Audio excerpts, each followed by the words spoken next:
Arizona approved the abortion measure that was on the ballot. That's the right to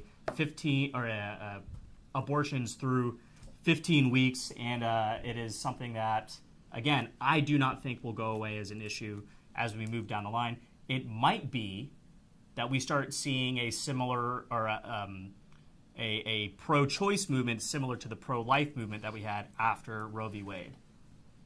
I think that will pass Prop 139. I'm not too worried about that. On a national level, it definitely needs to be addressed. To take a life, that's a sin. As of October, abortion was restricted in Arizona after 15 weeks gestation, with no exceptions for survivors of rape or incest after that point.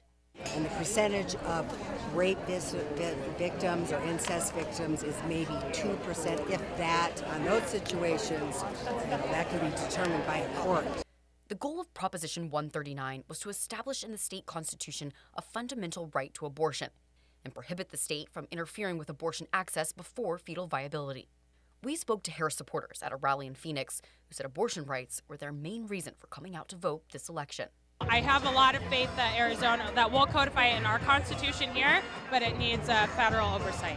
A series of complicated judicial and legislative developments since Dobbs have thrust abortion politics into the forefront in the state. So something about the 15-week abortion ban is that this is actually close to like the global average for the West. Most of Europe, abortion is 100% legal through the first trimester, and then somewhere between the 12 and 14 mark is when it's banned.